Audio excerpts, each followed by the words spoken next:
Ooh, the list goes on and on and on. But in the beginning, oh, take it easy. Just finish the parasha once. Keep Shabbat, don't kill anybody.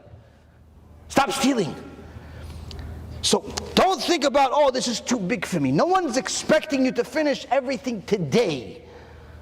But at the same token, stop fooling yourself into thinking you're doing enough.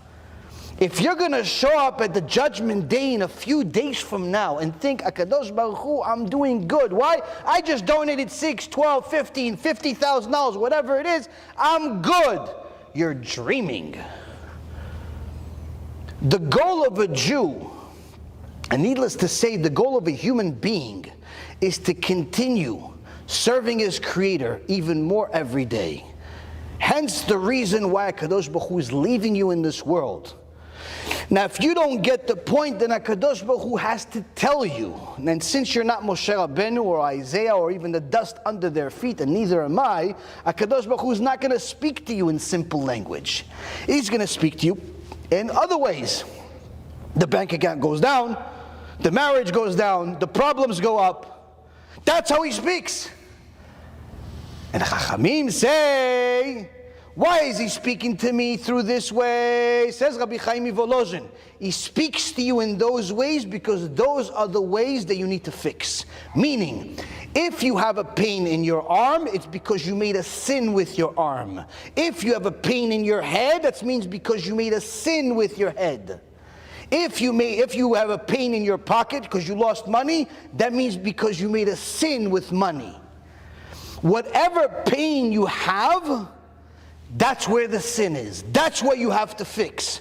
Don't think, listen, I lost money because I don't think I was really nice to my wife. Although that may hurt your marriage and you may end up losing half your money or more, it's not the reason why HaKadosh Baruch Hu took the money right now. Perhaps think a little closer to money. Maybe you're spending wrongly, you're doing this, you're doing that. Think about why HaKadosh Baruch Hu gave you money in the first place. So a person has to think, wait, why do I have a headache? What do you spend your head doing? What do you spend? What's on your mind? If you have spam in your mind, you have pornography in your mind, you have filth in your mind, you're lucky you still have a head. Oh, why does my arm hurt? What do you do with your arm? Did you steal? Did you hit somebody? What do you do with your arm? So anytime a person has any type of pain, Rabbi Chaim Volozhin gives us a secret. That's exactly what you have to fix. That's what you have to fix. That's what you have to fix. This, by the way, as a side note, is why sexually transmitted diseases ran rampant during the 1980s. But today, the most horrific thing in the world is cancer in the same reproductive areas.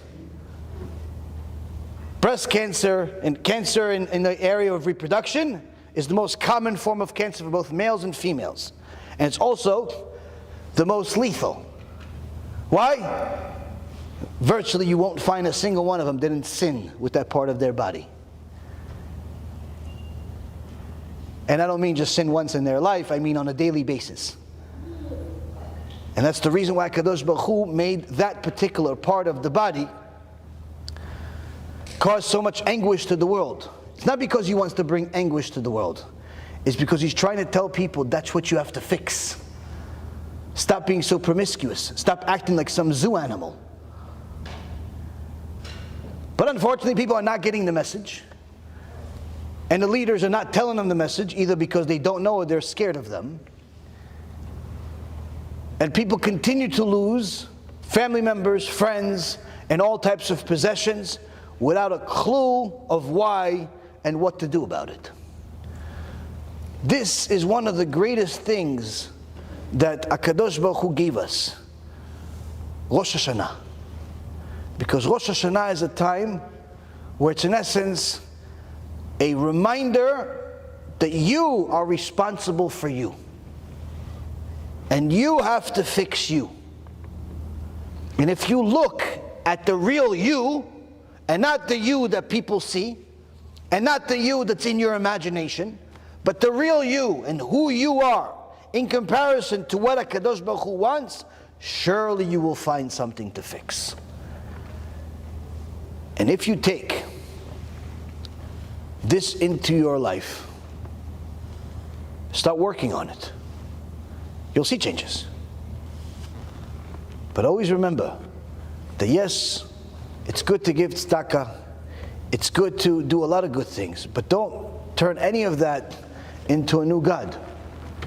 Tzedakah is a tool that's part of tshuva and prayer.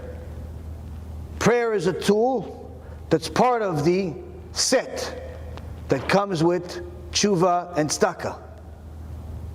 Tshuva cannot be completed if you're not charitable, both with your prayers as well as with your tzedakah, meaning it all comes together. As long as a person is too stingy to give from himself, they haven't started to get to where they need to be as far as their tshuva. But at the same token, a person needs to know that one of those things is not enough. So this time of the year is a time where a person needs to reflect, where am I going with this life? What is my point? Why am I here? Where will I be 10 years from now? And don't start telling me, no, I'm going to be a doctor, I'm going to be a lawyer, I'm going to be an astronaut, I'm going to be an alien, I'm going to be a YouTuber. These are things that, first of all, are not within your control, and two, they're not really you. They're just something you do. And the things you do change over time. When you're young, you think that whatever you're going to get into is going to be where you're going to end up. You think that if you're going to start being a doctor, you'll be a doctor when you're 80 years old. You start as a Wall Streeter, you'll be a Wall Streeter when you're 100 years old. Not only assuming that the career you started and what you learned in college is what you're going to end up doing, but also assuming you have such a long life. And the longer you live, the more you realize how deluded you were when you were 20 years old. Your career changed, your aspirations changed. 9 out of 10 times you're not even using all the things that you learned in school, and you ended up doing something completely different. And more times than not, life is very, very different than you thought it was. So a person has to use Rosh HaShanah as an opportunity to reflect on his or her life, to check their own pulse, their own spiritual pulse. Where do I stand? And if I continue this path, will I improve or deteriorate over time? Did my lack of observing Shabbat and kosher help me in my life or hurt me? Did my stealing in business help me in life or hurt me?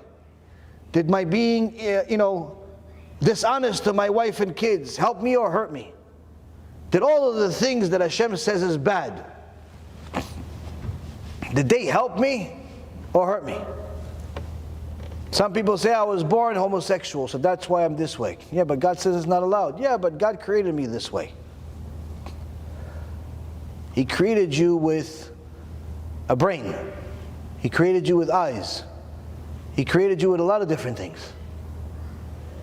He created you with certain hormones. He created you with desires.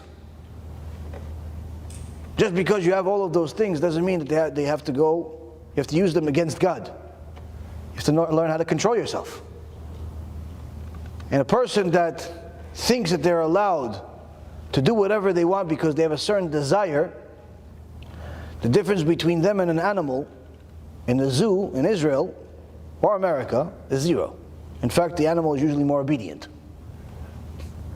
So a person needs to know that all of those desires, all of those deformities that we have spiritually are things that a person needs to learn how to fix. And yes, it takes time and effort, but that's what it matters. That's why you're here. That's why the Saba Minavardok said that a person needs to know that those pretty horns that the deer has end up becoming a burden more than anything else. And if a person doesn't see it as a burden, he thinks that this type of life of promiscuity, of free-for-all type of mentality is good, just give that person time and they'll end up living a life full of regret. You see all of these people that allow themselves to do whatever they want, whether they're in Hollywood or in the business world one after another, you see each one of them fall into a life full of crisis. So they may have money or fame or whatever it is, but many times when you actually learn about their life, no one wants their life. Who wants the life of a person that became famous due to their promiscuity being shown on films? The kids come home to say hello to their mother with their friends, and the friend says, "Wait, I think I saw your mom in a film." Who wants that? Who wants to have such a life? Who wants such a life where a person made money in a dishonest way? And one day, his daughter wants to get married to somebody, and the parents meet each other, and the parents are like, "Wait a minute, your father looks familiar to me. Oh wait, you stole my money." Who wants that life? Who wants that life? At some point or another, HaKadosh Baruch Hu makes sure that whatever evil a person did in his life that's against the Torah has to be exposed to society.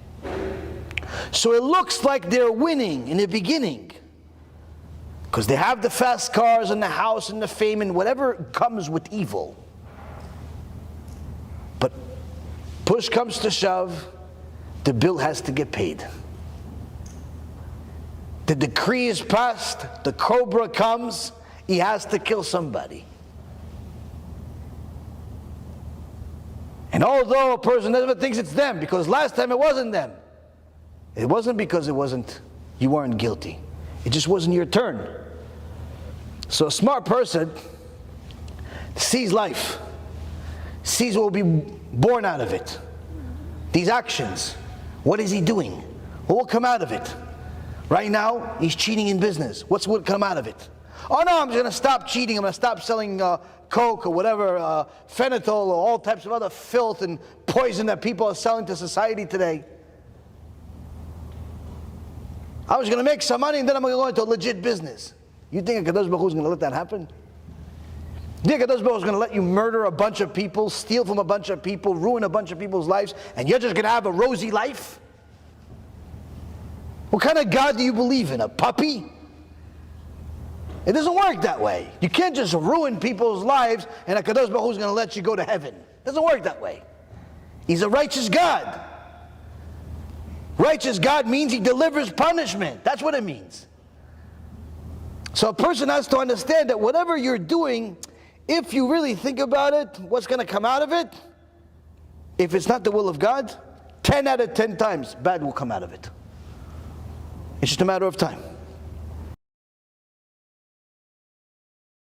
Shalom V'chai everybody. We're back here in the United States after 6 extraordinary weeks in Eretz Yisrael, the Holy Land. We saw extraordinary things there.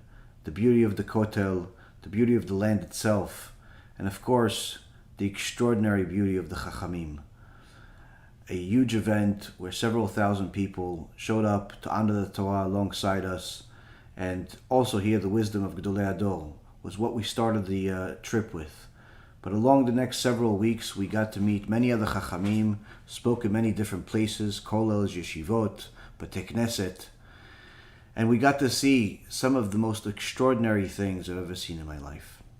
But one of the things that we did see that is not as exactly as exciting is the spiritual poverty that's in Eretz Yisrael in certain places. Places like Tel Aviv, places that people are walking the streets without having a concept of what modesty is, without having a concept of who the God of Israel is, without even having a concept that the fact that they're stepping on holy ground. These are our holy brothers and sisters that we've dedicated our life to help to get them closer to HaKadosh Baruch Hu. And one of the things that we're doing in the United States, in Australia, in Canada, in England, and many other places around the world. Baruch Hashem, we've succeeded in doing it.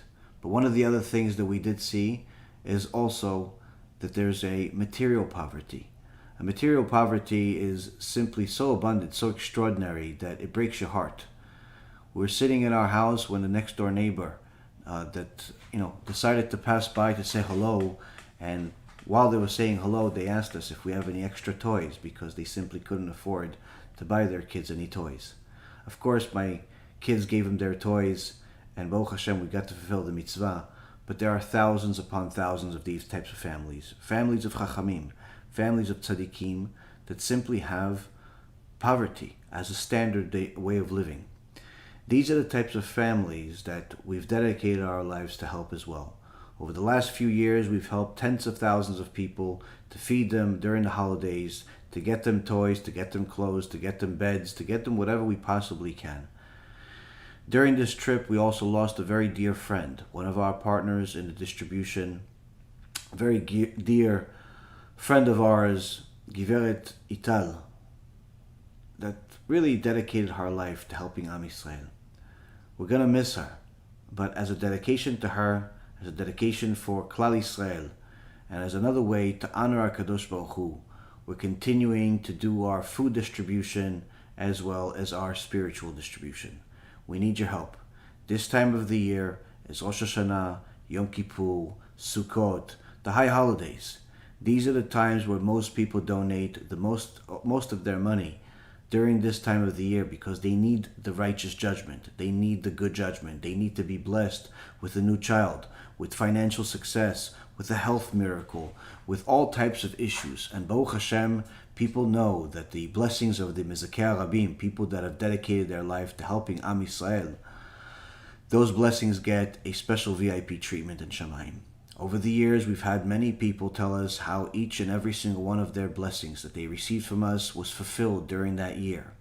And as a result of their donations, they got many, many more folds of blessings than they could ever imagine. Please, partner with us during this time of the year. Be generous and also be understanding that this is the time where every single one of us gets judged, and every one of us needs a little help. If we help HaKadosh Baruch Hu's children, spiritually and materially, there's no doubt in my mind that HaKadosh Baruch Hu will also help us as well. Thank you very much for all of your support over the years. May Hashem continue to bless you, and BeEzrat HaShem, we will all have a Shana Tova. ידידיי ואהוביי, אחיי ואחיותיי היקרים, אם שמתם לב, ארגון בעזרת השם פעיל במשך כל השנה. הפעילות שלו מתבצעת במישור הגשמי והרוחני. זאת אומרת, לדאוג לאחינו בית ישראל, גם לנשמה וגם לגוף. ישנם אנשים שעניים בתורה. ישנם אנשים שעניים מבחינה כלכלית. לקחנו על עצמנו את התפקיד הקשה לדאוג גם מבחינה רוחנית וגם מבחינה גשמית לכלל ישראל בארץ ובעולם. ברוך השם, עד היום נעזרו על ידינו עשרות אלפי אנשים. משפחות נזקקות, לא רק מבחינה רוחנית, גם מבחינה גשמית, אם זה סלים בחגים, אם זה אוכל, אם זה שתייה, אם זה עזרה בעניינים רפואיים, בכל דבר ועניין שהיה נרתמנו לעזור, והחידוש הגדול שלא על מנת לקבל פרס. בלי אחוזים, בלי עניינים, עוד הפוך. ראשי הארגון באים ותורמים מכספם את כל מה שצריך כדי לבוא ולעזור לעם ישראל. זה הארגון היחיד שאני יכול לבוא ולהעיד שכולו לשם שמיים. לכן ידידיי ואהוביי, אנחנו מבקשים את עזרתכם לבוא ולהמשיך להפוך את העולם למקום יותר טוב, הן מבחינה רוחנית, הן מבחינה גשמית. ואנחנו בקמפיין הקבוע שלנו לימים נוראים לפני החגים, שאנחנו באים ודואגים לאלפי אנשים בסלי מזון, בעזרה לחגים ובשאר מצרכים. לצורך זה פתחנו בקמפיין גיוס המונים של עזרה לנזקקים, ועוד קמפיין של תמיכה כללית בפעילות הארגון שנלחם במשך כל השנה בכוחות הרע, בעניינים של כפירה, בהפצת תורה ויהדות. כל מי שירצה לבוא ולהיות שותף, כאן בדף הזה של הקמפיין, מוזמן לבוא ויקבל ברכת שמיים, ושכל משאלות לבכם יתקיימו לטובה. שנה טובה ומתוקה, שנה טובה ומבורכת, ארגון בעזרת השם.